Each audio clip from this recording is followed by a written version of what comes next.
Um, so my name is Satori Shakoor, and I am a storyteller, writer, and social entrepreneur. The Society for the Reinstitutionalization of Storytelling is a Michigan nonprofit 501c3 organization, and it came into existence a couple of years after I founded the Secret Society of Twisted Storytellers, which is a curated live event that we have been producing over the last 8 years. Our birthday was July 19th, so this is 8 years.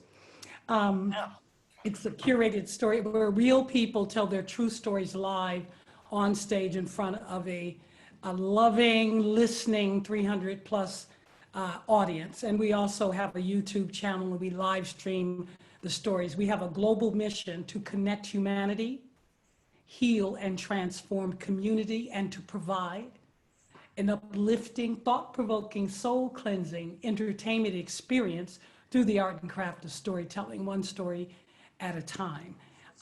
We believe that storytelling is like organic fruits and vegetables, that it's organic connection, healing, transformation, and celebration of humanity and society. And over the period of years that I have been engaged exclusively in this work, because you know for yourselves, I know whatever it is that you do, whether you're an artist, a writer, whatever it is that you're doing, happy hour group, I can tell that you've been on the planet for some number of years. Very nice. And so whatever you've been practicing over those number of years has become like a fine wine, like a beautiful piece of music that you know, how you play those riffs over and over again until it takes on a life of its own and you start to discover things. Well, what I've discovered over these years is that the soulmate of the storyteller is the story listener. It's a marriage of connection. And if that connection is made, then there is anything is possible. So it's like magic. So listening is really, as I've found out, it's a service. You know, it's a human kindness, it's a generosity. No one has to listen. You can force them to hear sound, but in terms of opening up and letting someone into their trust space and listening, it grants being to another's experience. And we believe that listening is a revolutionary act, and that at the highest level, that listening is love. So we've discovered that in, you know, developing stories and storytellers, because I work with everyone has a story or two or more. Everyone doesn't know how to tell their story. You know, that's why we want to reinstitutionalize storytelling into the culture, where people share stories at the dinner table, in different spaces, so that we are connecting all the time with each other rather than not knowing each other. Because the greatest gift of all is to be known by at least one other person. I'm talking about truly known, where you transcend judgment and you just accept that person for who they are, who they're not, and as a human being. So at the highest level, we believe listening is love. And so I'm here to share my love, and I'm here to hear about your lives as well. But I am a storyteller, and I come from a long line of storytellers, old, ancient Black women from the Alabama, Mississippi, Jim Crow South. And they babysat us while my mother worked, and told stories all day long to teach, to warn, to entertain, to impart. They were masters. And they could make going to the corner store sound like Lord of the Rings. And when I just remember myself in different varying ages. I remember myself when my feet would just peeked over the glider as I rocked back and forth with my stepmother, Sadie, who had a PhD in storytelling. She was beyond the masters, because listening to her was like watching a little movie in my mind. Whatever images and whatever the story was she was feeding me, I could see it. I could see it unfold before me. But the best thing was that I was actually casting all the characters. It was my imagination engaged with her words that created the real story and that I could follow at any age. I remember the earliest story she told, that's a sparrow. That's a robin redbreast. That's a blue jay. See the redbreast? That's a pigeon. That's a turtle. And those were little stories, and I could go turtle. I could name life, the things that were in life. I could name them and therefore own them and therefore love them.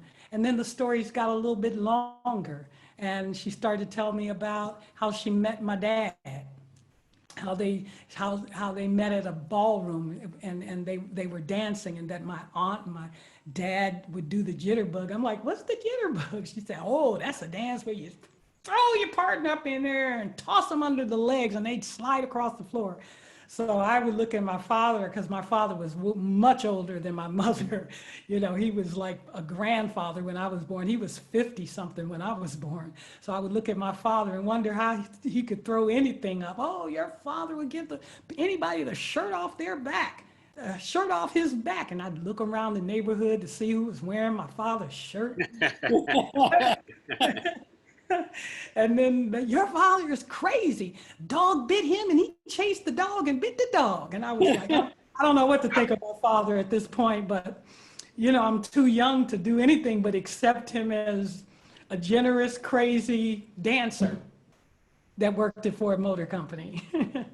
And he loved his kids, and he loved owning his own home and having a car every 3 years. And he was proud of his boats and his guns that he hunted with.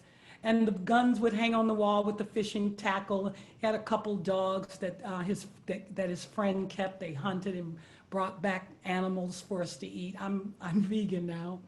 But he would bring back. Is there a direct correlation there? Yeah, so I grew up in Detroit, Michigan, on the east side, cushioned between two very affluent neighborhoods. It was called Indian Village. I think they're trying to change it now because of Indian is, we're finding out a lot, in terms of the culture and the oppressions and the unfairnesses that have happened to people, the black people and people of color. So now there's a shocking awareness, and people want to start to incorporate that awareness and that understanding into how things look and the names of things. And the other affluent neighborhood was Grosse Pointe. And my mother was a housekeeper, a maid, and she was long gone on the bus by the time we woke up. We hardly ever saw her in the mornings during the week. She was gone with her uniform tucked away in her bag. But before she left for work, she would line our toothbrushes up like little red, green, and blue soldiers. She'd squeeze the Gleam toothpaste onto the bristles. We'd sit down to the breakfast table to a cup of prune juice, some Rice Krispies, or corn flakes, and we grab our brown bag lunches off the kitchen counter with our names written in her scraggly scrawl, and we bounce off without a care in the world. She was already on her knees scrubbing somebody else's floor by the time we got to school. And she was, yes. Satori, I'm sorry to interrupt. No problem. We wanted to give people a flavor for what you do and the society, so that they get a sense of how this influences people and how it can impact communities. And I really encourage you all to make a contribution. It is tax deductible. We want to just jump in real quick for a little pause, because this is one of the things that we do at the beginning, is we make a drink. So we can sit back and take in everything that Satori has to say. And since this is the magic of storytelling, Jennifer is going to share a story with us, and I'm going to pull up a little accompanying slideshow, but she's behind the bar here. Okay. Okay, so I'm going to tell everybody a fairy tale, and the fairy tale is all about faith, hope, and love, which seems very fitting because the mission of Happy Hour for Hope is all about spreading faith, hope, and love across the world. So once upon a time, there was a fair-haired princess named Jenny Sue, and she lived in the kingdom of Damascus, Maryland. You all seeing that? Yes. Yes. Okay. And Jenny lived a charmed life and was very happy. She had an idyllic childhood, aside from the occasional times when the wicked king's evil twin, Tsar Topar, locked her in the tower and forced her to do endless hours of garden chores before she could go to the pool with her friends. Across the lands in the sleepy hamlet of Beulah, Michigan, there lived a fair-haired farm boy named Andy who lived on a cherry farm. Yeah, note the age difference, 8 years. His life was not as easy. While he was surrounded by the tremendous love of his grandparents and good friends, he also suffered a lot of tragic loss. But luckily, he had the magic of hope to keep him alive, and he used this magic to help slay the dragons of fear and doubt. One day, the princess and the farm boy grew up, and fate brought them together at a leadership circle, authentic leader training. For the farm boy, it was love at first sight. For the princess, it took a little longer. She had become jaded by all the frogs she kissed that were just toads. So it took her a little longer to trust her own judgment. But the attraction could not be denied, and friendship blossomed into love. And one day, the farm boy sealed the deal with a magically extraordinary proposal where he made a big diamond ring pop out of an Easter egg. Wow. And the princess said yes. Although she did have to ask her fairy godmother, Inga, if she had made the right choice. To which Inga said, if you don't marry him, I will. 6 months later, they were wed in a great castle. And the princess said, what will I wear? Luckily for her, the fairy godmother had kept her wedding dress from 1961, and with a few waves of the scissors, the perfect ball gown appeared. The princess also decided she wanted a signature cocktail named after her. And of course, it had to have drink garnishes with the wedding logo. So the fairy godmother said, no problem, and I'll even throw in hundreds of customized straws so your friends who don't drink can have something fun in their drink too.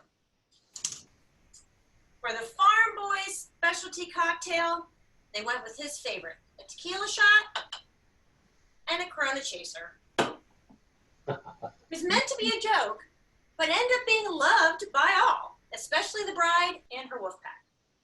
So the wedding was the perfect celebration of love of family, faith in God that brought them together, and the hope for the happily ever after that they were embarking on.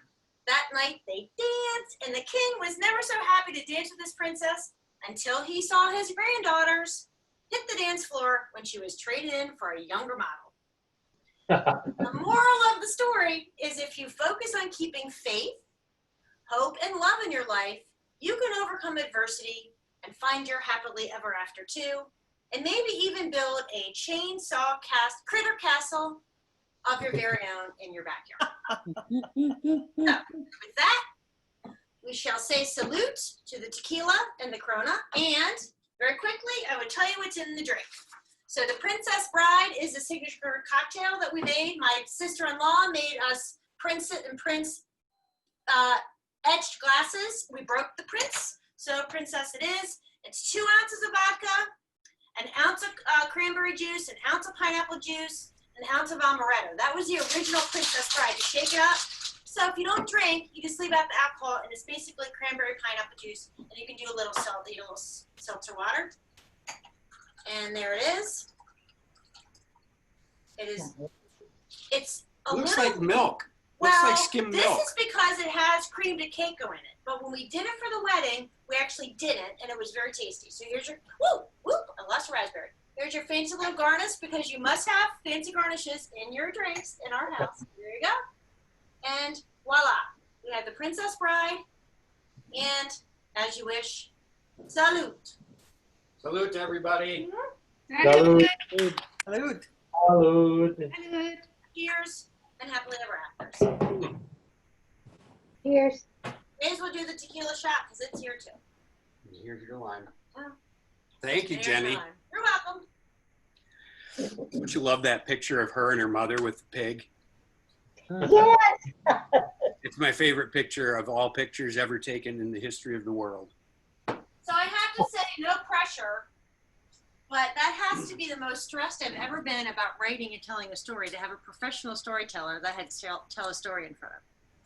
Hopefully, I painted the image that she talked about, and the thing I thought was so fun about writing all of it was thinking about the love in my faith, hope, and love story, because so many of you love me for a long time and helped me through a lot of stuff with the faith and hope. And Peggy and Walt was our minister.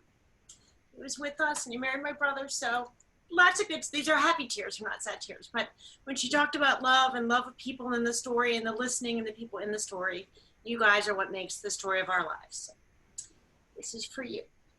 Yeah. My parents. Yeah, good parents. And good parents. Jennifer's folks are here, where the folks that say Mike.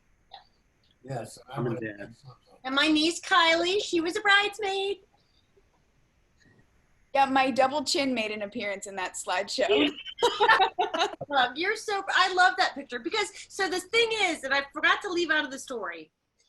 Part of my princess upbringing was my dad in that very bedroom, in that bed next to that was my bedroom. And he used to tell little bedtime stories when I was a little girl. My first movie he took me to was Snow White when I was 5.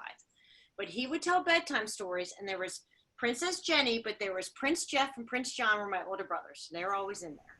And he would tell me the story, and he would sing me, "Someday Your Prince Will Come." So our wedding song, Father-Daughter Dance, started out as "Someday Our Prince Will Come," but then we mashed it up into Dancing Queen because that is the other song. And so that song we've danced to together, and but we were dancing at the wedding until my nieces came out, and then it was like, "Where's Opa?" And off he went. All right, I want to say something. Oh, can I say something? Yes. I want to set something straight. We were having this dance, Jennifer and I, as she just said. Then they started to play Dancing Queen. And I looked over, and I saw Mary Ellen's face. And she was just bursting with enthusiasm.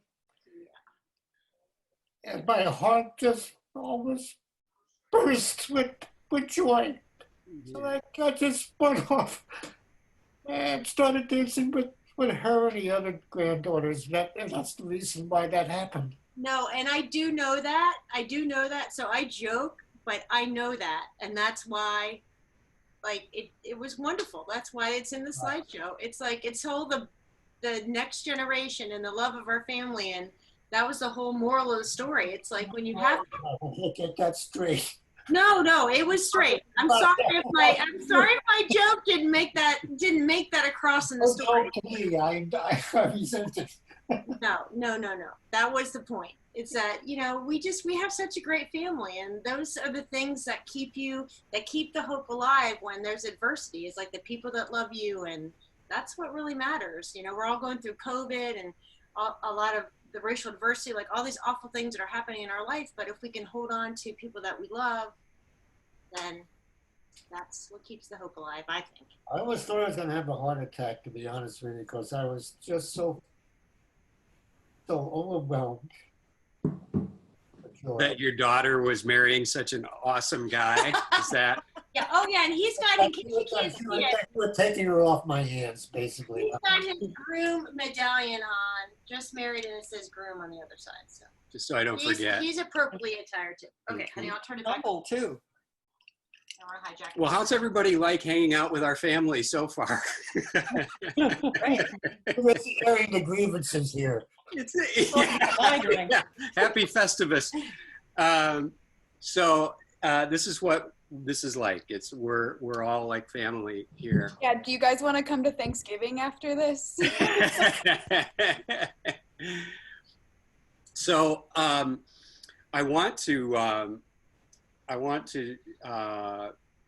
get back to Satori. And I just want to say that many of you have been to previous Happy Hour for Hope, and you've seen my group, Magic on Purpose, the Magicians.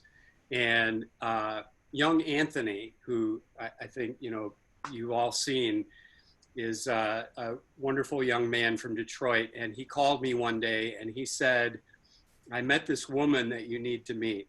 She's amazing. And he told me about Satori. And so I looked her up online and found out about her and the society, or the secret society of twisted storytellers. And I contacted her, and she, God bless her, was open-minded to have a conversation with a stranger.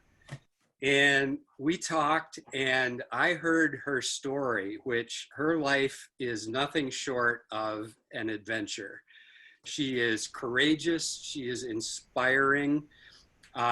She takes on fear like head on. And, you know, I would love it if you could tell some stories about the comedy thing and taking that on. But I don't want to shape where you're going, Satori. But anyway, I've only known her a short time and have such admiration for her already. And I'm so grateful that you're here, Satori. So you have us for the rest of the time, and we're here to listen, to love you through listening.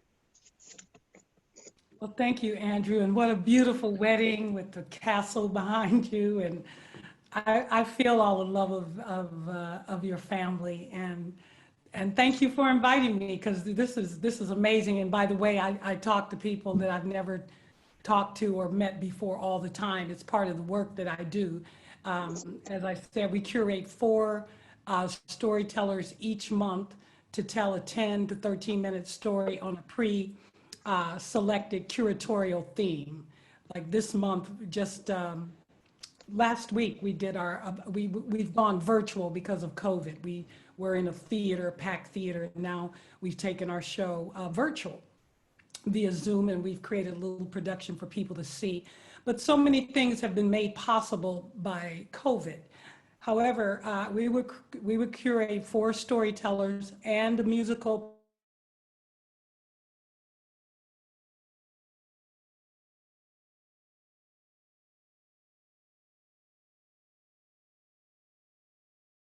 Satori, we lost you. It sounds like you're muted.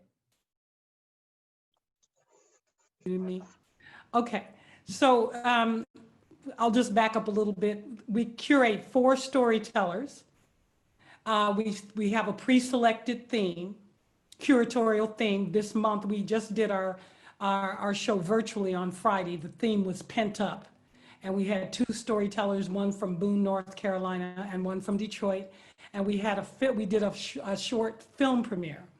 Like a little film festival, a 4-minute documentary short on a woman called Sarah E. Ray, who was kind of like Detroit's other Rosa Parks, and she was before Rosa Parks. So they did a little animated film on a section of her life. She was responsible for, everything was segregated at one point.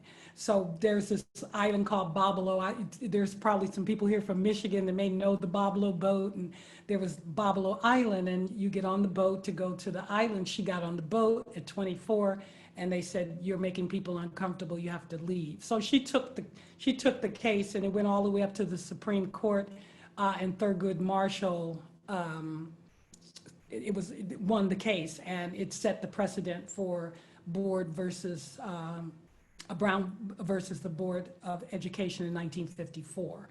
So she was a hidden figure. There wasn't much documentation on her, and we did the film premiere. So COVID is making a lot of things possible where we would not have thought of doing this before COVID. And we have even more people listening, and we have 300 people that come every month. But I mean, YouTube Live, Facebook Lives, Live gives us an opportunity to bring the whole world to the show and to people. So I coach the storytellers. I do a little every week for 1 hour up until the show, which is 4 weeks. I work with each storyteller in helping them craft their story, because storytelling is a craft, and at the highest level, it's an art form. And everybody has a great story, but everybody doesn't know how to tell their story. So that's where I come in. I coach each storyteller through a lot of spaces. Some can tell a story, but they're afraid. Some can tell a story, but there's something they don't want to reveal about themselves because they're judging it. So I do a lot of things, but I ultimately call myself a midwife of stories and storytellers. So I take them through a lot of spaces so that we can get to the soul of the story and its message. Because at the end of the day, why do we tell stories? We tell stories to deliver a message.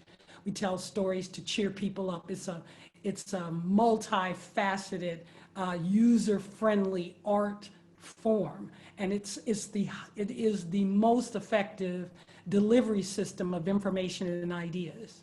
So it is a form of communication, but it is the way human beings process our experience. Other than that, we would just have things happen, and without anything to sew it together, things would just happen, and it would be disjointed. So our stories are really our lived experience, our wisdom, the choices we made when confronted with certain challenges in life, and we all have challenges. And how do we handle those challenges? And all of us have met those challenges, have overcome those challenges, have grown and become stronger through them. Well, that's great. You feel your transformation. And sometimes you may not. Sometimes you may not even honor the fact that you got through this great challenge. You may not sit down and celebrate that moment. You just go to the next and somehow, well, I'm so glad. So being able to tell your story to at least one other person, but certainly to an audience of 300 people, it's an exercise in accepting yourself in public, in front of other people, so that other people can be moved, touched, and inspired by your wisdom, by the choices you made, the way you faced the situation. I've had 8 years worth of feedback from people who have sat in the audience and listened to the storytellers tell their stories. I have had a woman on stage who is telling her story of 20 years with lupus, and someone who just was diagnosed 2 days before. So now she has the benefit of a woman who can tell her that she's 20 years of, oh, I can tell you, you'll probably get bloated, so that there's someone that has a helping hand. It's because as soon as you share your story, you create community immediately in the wake of your words. Because as soon as you tell a story and you're honest, you're authentic, and you are stepping out there, because the truth is, no, whatever it is that I go through, I'm human. And if I can share that, and if you can feel, you'll connect with my human experience, with my human journey. And in connecting, you'll be able to understand and offer that. You'll be able to say, may I learn more, and offer that. So there is a community, there's a neighborhood that's created out of storytelling. So we do one story at a time, 4 storytellers at a time. We also have a musical performance and a dance performance.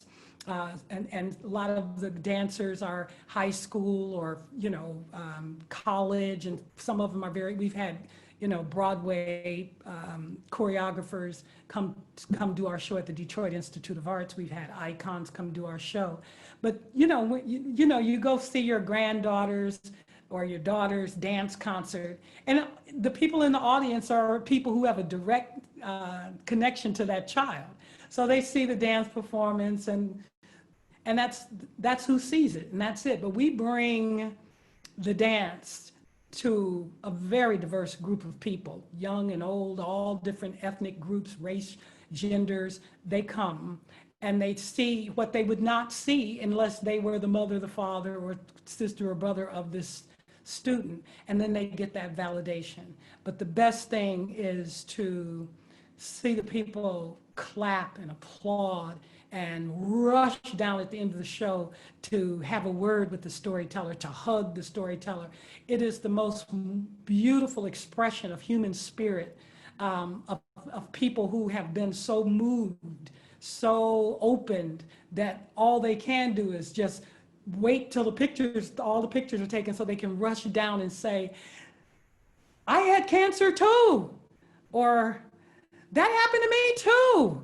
And oh, I'm so glad. So because my vision is when I wander around the streets of Detroit and I go to Whole Foods or anywhere, my hope for the storytellers is that when people see them out, they'll say, hi, and how is your father doing? Oh, that was so funny. So there is that recognition, whereas people would just walk by each other and not bother to even say hello. But now they recognize the people in the town, in the community, and they have something to share, which is that story. So they can start to get to know each other, or just around what that storyteller offered and what that listener received. And then the possibility of relationship begins. But I love this work that I do because every month I meet 4 people that I've never met before, and I might not have ever seen. I see them in the rehearsal the day before the show. That's when we first meet. Oh, I didn't know you were so tall, because I do everything by phone, not Zoom, but by phone, because my ear is what hears the rhythm and the tones and the story. And also I want to listen without the visuals, because if your story moves me and I'm just listening, and then I know it'll be killer on when somebody can see you. Plus on the radio, we have a podcast, Twisted Storytellers podcast, that's produced by WDET 101.9 here in Detroit. It's an NPR station, and we do a podcast so people are listening to the story through the radio or on podcasts. We have people who are blind that come to the shows and have a wonderful experience listening to the shows. We've had a signer for people who were challenged with hearing. We've had a signer, but we have to hire 2. We don't have the money to hire 2 because their hands get tired. I learned a lot about signers when I was writing that check that I haven't written since, because it costs a lot and it should, because they have an amazing skill. Not only do they have to sign and create that language, they have to create the heart, the feeling of the story. I'm an actor. I've done many stage plays where the production company obviously had the big bucks to have a signer. And sometimes I would miss my cue watching the signer in that pool of light tell the story of what was unfolding on stage. It's so beautiful to watch because everything goes into the expression, because there's nothing vocally coming out. It's just, and the people appreciate it. Because if you can absorb, if you can hear, if you can communicate a language and that person is able to understand it on any level, it's a gift. We've had kids that grew up coming to our show. Obviously, we had some that started 8, now they're 16, and then they come up to me and go, we're in college now, and they're coming to the show on their own, driving themselves to the show. And so I had no clue that when the vision came to me, because the vision came to me in 2012 after Wall Street crashed. Like I said, I'm an actor. I had been a professional actor for 12 years, and I was living in Canada. I'm a double citizen, Canadian and United States, and I was just traveling all over the world doing plays in Toronto, in the United States, in England, doing plays, touring, and hit plays. So I was sustaining myself and very happy. And then Wall Street crashed, all of my investments dried up, and I found myself surrounded by boxes because I had to move out of my loft of 9 years into a bedroom in my sister's house in the suburbs. And I didn't know what I was going to do because there was nothing in front of me. There were some, jobs, and I didn't mind having a job. I just didn't want to work for anybody who would hire me, But at some point you become afraid because I vowed I was only going to do what I loved to do for the rest of my life. So I started applying for jobs everywhere, Walmart, U.S. truck driving school. I even applied to be a script supervisor on a CC Dynamite porno film, because I went to Craigslist, and sometimes when there's no jobs, nothing, Craigslist will give you a lot of hope because they have jobs you wouldn't even think of. I didn't get that job. The only people that would hire me was Macy's. And when I went for the job interview, it was slapstick. It was terrible. I just ran into one shenanigans after another. By the time I got up to personnel, I was done. And when he asked me all the stupid questions he asked me, and I walked out, I revisited my vow. I'm only going to do what I love to do for the rest of my life. And I told a story. My friends took me down to a story slam for the Moth. I don't know whether you guys know the Moth, but I went and I won. And then that meant I could go to the next level of competition, which was the Grand Slam. And I told my story of looking for a job at Macy's and coming to the conclusion I'm going to do what I love to do. And I was only telling that story so that if there was somebody out there with a health food store or someplace I could work with people, anything but the office. That was all I hoped for. But I came in second, not first, but the Moth was all over me. Can you host the Ann Arbor event, the event that we're getting ready to start in Ann Arbor? And can you tell a story at the Fillmore Theater? And can you come to New York and do the Moth Radio Hour? And can you host our season opener? And can you come to New York and do the Hudson Theater with Richard Price and Adam Gopnik and Garrison Keillor? And I was yes, yes, yes. And then one night in 2012, I was on stage in Boston, sold out crowd.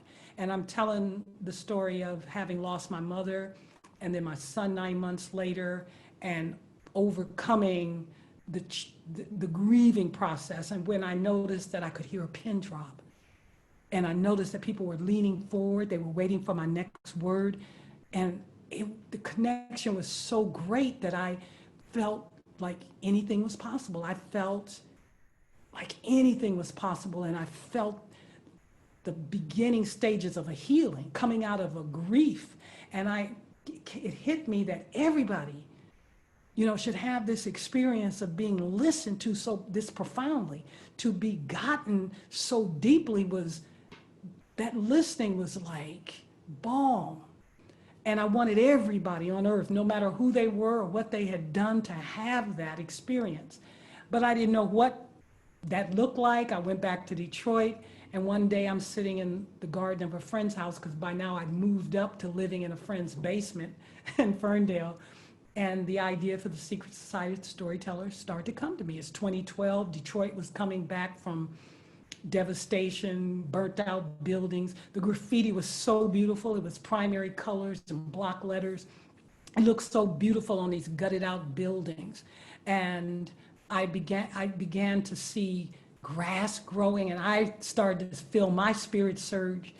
And I said, well, what if everybody could heal from telling their story? What would that be like? And I'm an artist, so I like to see the things I imagine in the 3D world. I had no money, so I sold tickets in advance for $15. I rented this little funky space downtown Detroit for $150, and we sold out with 45 people, and the first 4 storytellers got a standing ovation. And I can't even tell you, I felt like a proud mother. I was just beaming. And the next month, even more people. And then we had to go to another space. And then we had to go to another space. And then we literally knocked the wall out of that space to accommodate 100 more people. And by that time, we got 6 months in. And we got a generous guy that took us to a bigger space, and he paid for the first 2 months' rent. And then Juanita Moore, who was the president of the Charles Wright Museum of African American History in the Cultural Center of Detroit, invited me to visit her at her office, where she gave us the theater to do our shows in, because she said, I want people to get excited about Detroit, and I think you can do that. So they nurtured us for a couple of years, and now, of course, we have to pay the rent now. And then the Detroit Institute of Arts approached me, and they said, can you come here? We'll give you the film theater, which is like 1,100 seats, and we'll, whatever you want, we'll help you do that. I said, yes, but as long as my home is at the right, and they go, yeah. And at the time I had gotten George Clinton's, if you see my shirt, I don't know whether you know George Clinton, Parliament Funkadelic, I don't know whether you guys know that group, but I used to sing backup for that group, and I was also one of the Brides of Funkenstein, which was a 3-girl rock group that was a spinoff. So I asked George Clinton to come. Sorry, forgive me for interrupting, but I just get so excited because if you look on your screen, the one that says Carol Schwinn. Let me get the wave your hand. It's a lot of boxes. Oh yes, hi Carol. There's Carol. So yeah. George was her neighbor. Ah, where? In Florida, or where you? Oh, you're muted, Carol. Jersey, Michigan. Michigan. Oh, the farm he had up in near Jackson. Yeah, when he was on the farm. Yeah. Yeah. Okay, I visited that farm. Sly Stone kidnapped me. Yeah. And I had to Who didn't Sly Stone kidnap? I think Sly Stone kidnapped my grandmother. If I'm not mistaken. They had a good weekend. I don't know. Anyway, I'm sorry. I just got so excited because I wanted. I'm glad to know you, Carol Schwinn. I'll let them know that I met you. All right. Yeah, and Tales from the Tour Bus. He did Beavis and Butthead. This is terrible. Mike. Oh my God, the guy that did Beavis and Butthead and King of the Hill, the guy Mike that Judge. Mike Judge. Okay, yeah, I did something with them. Tales from the Tour Bus, the George Clinton episode, and they animated all of us, So if you get a chance, check out Mike Judge's Tales from the Tour Bus, the first episode with George. You'll see me telling stories as an animated character, which was all of us are animated. It was really cool, very funny guy, but. Yeah, so George came, and we picked him up from the airport. He was like, this is big. I said, yeah, because Cassandra Spratling did this big article in the Free Press, and it went AP. So it was crazy. We were sold out. The Detroit Institute of Arts, if you've ever been, of course, it's very, you feel when you walk in that you've gone into hallowed ground. You have to be it's like all of this beautiful, and we had blue-haired girls and older people. We had everybody was in there. And I asked George in the interview, I said, George, what is it like to be in everybody's story? Just like you, Carol. He's my neighbor, everybody. So it was great. And we've done a lot of different things. We had Dick Gregory in 2014, George in 2015, Dr. George Faison, who was the director and choreographer for The Wiz on Broadway, and Alvin Ailey. He's done a lot. We've had comedians, and we want to do more. So anyone can come tell a story. So I invite any of you to come tell a story. Since we're virtual now, I work with all the storytellers, so you can tell your story with great confidence that you are that because at the end of the day, your story is your message to the world. And so we honor and respect your story and the storyteller who has the courage to get up there and deliver their message, and the more authentic people are, the more open they are,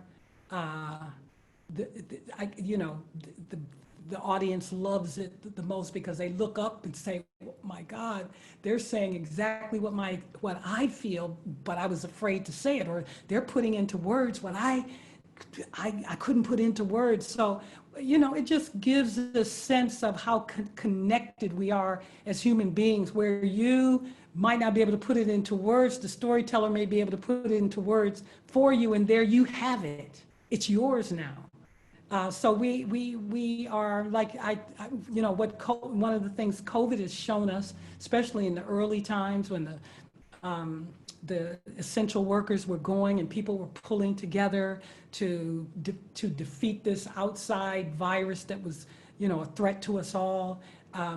It's kind of like 911. People, just the pure heart of human beings. We want to help. We want to share, and then.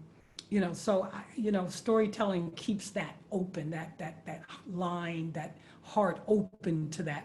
So we meet once a month. We don't produce in January and we don't produce in August, but the rest of the 10 months we do. And also we go to different venues. We do Noel Night, which is one night in downtown Detroit where all the businesses open up and hundreds of thousands of people can move through the city and into different businesses and hear carols and participate together as a big community of people. This was our second year at the City of Southfield Parks and Rec, which last year was about 350 people. This year was over 500, so it's growing.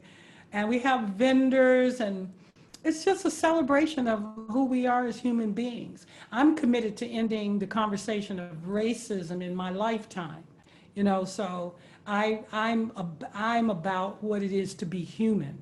I'm about the connection of human beings and us understanding the differences that are so joyful. I know all of you have traveled to different parts of the world as I have, and you come back with a fashion. Maybe I went to Japan, I come back from Japan, ooh, I like that, and it's some Japanese designer, or I discover a food in Jamaica, or you come back and you incorporate that experience in your life and it expands you.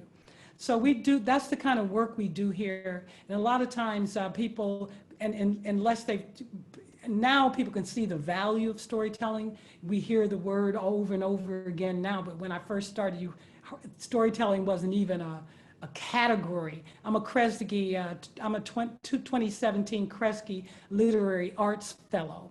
And before me, there was no category called storytelling. There was spoken word, poetry. But when I applied, I said, I'm a storyteller. Does that happen under spoken word? They go, yeah. So I'm the first person that created a whole new category called storytelling. And the next year, Dwight Stackhouse took the honor. But I'm saying that storytelling was not considered an art, wasn't even on, before. That's why we want to reinstitutionalize it, because of its intrinsic, inherent value. It's happening all the time, every day, wherever we are. But we don't distinguish it as a craft, as an art form. We see it as talking or giving a speech, but it's a real craft. And when you learn how to use that craft, and you elevate your message, you elevate your communication, you create people who want to gather around you and listen. And I find that young people and older people tell the best stories, because young people don't know how to hide, and older people don't have nothing to hide. It's that group in the middle you got to work with, because they think they got something to hide.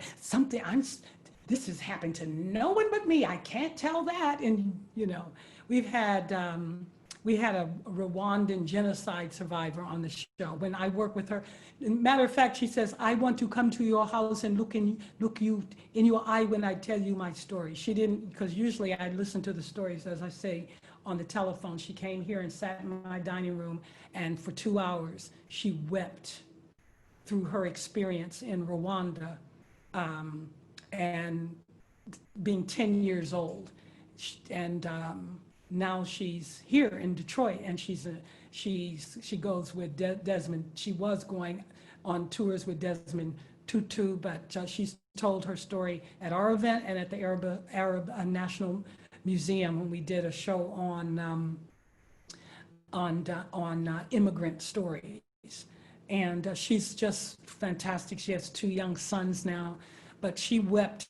She wept all the way through that story. She would weep through our sessions, and when she took the stage, she did not weep, but the audience did. They were on their knees, and she had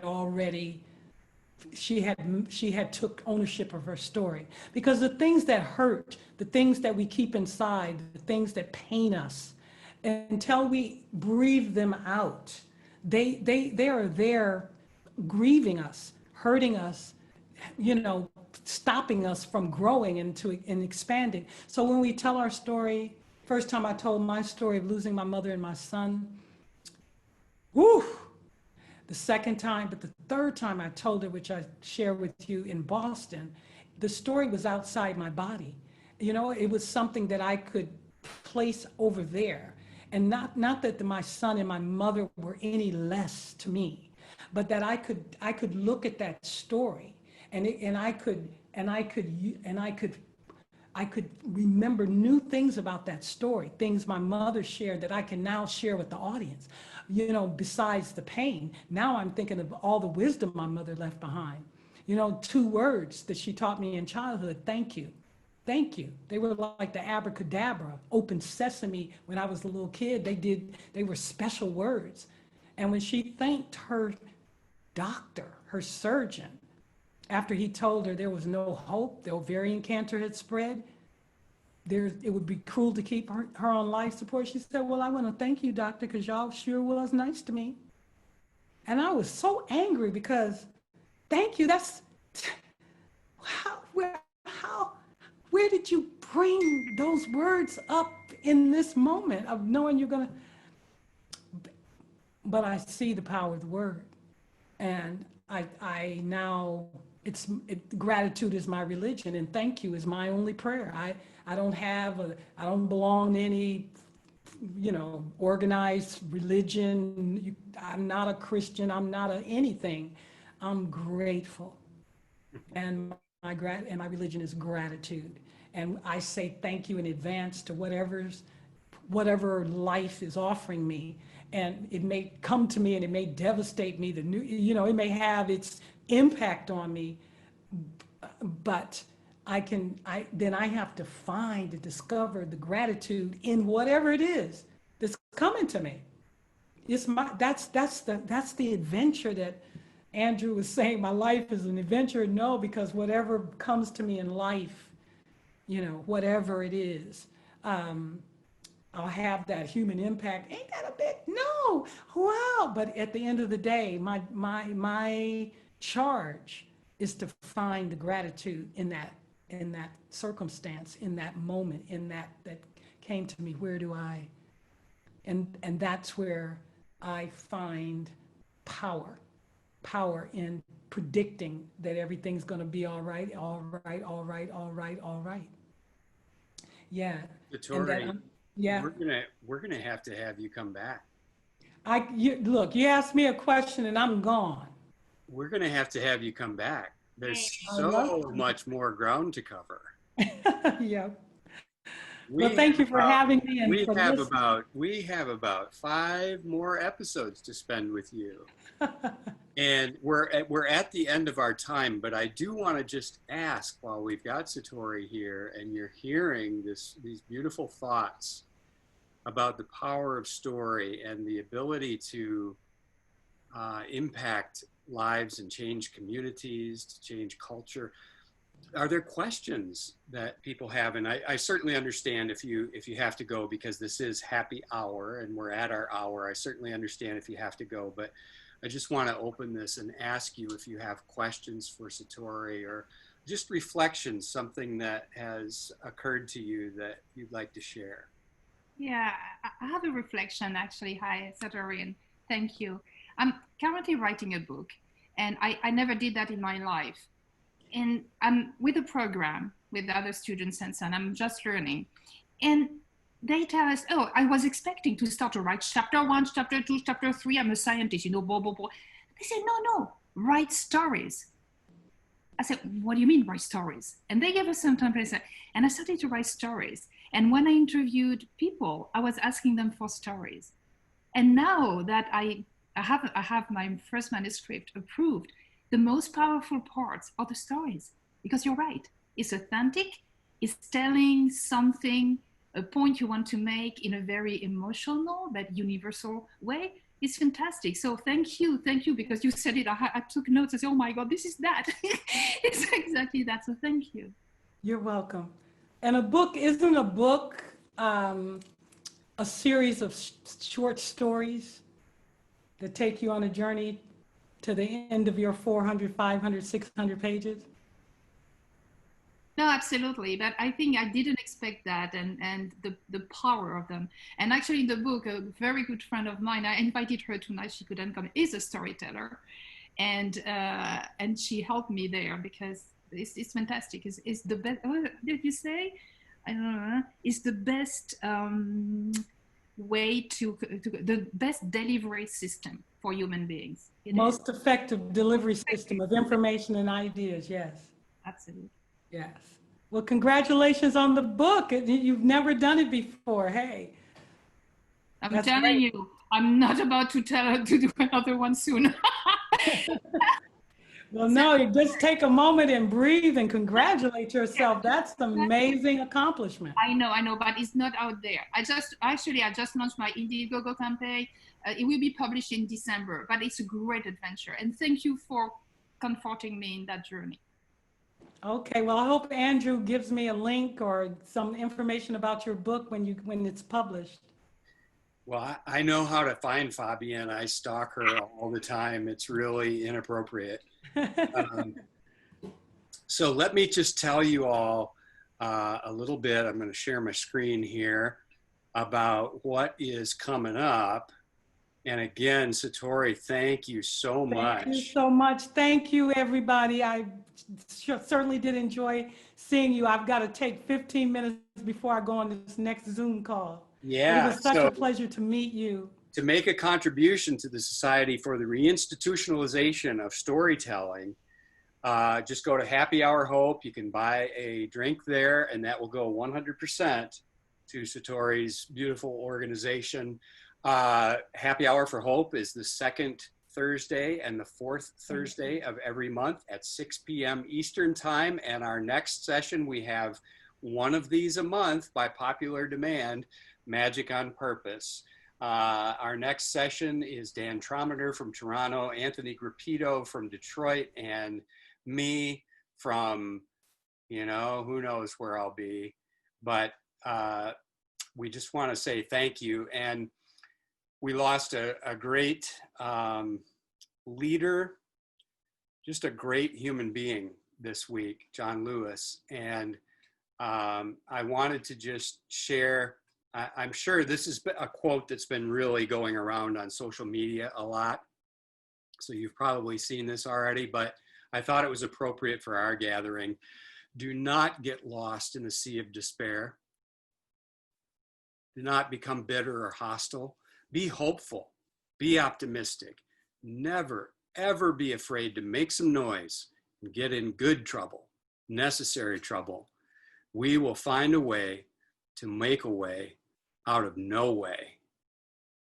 And that's from John Lewis. So thank you all so much for being here. God bless you. And we'll see you next time. Thank you. Thank you. Bye.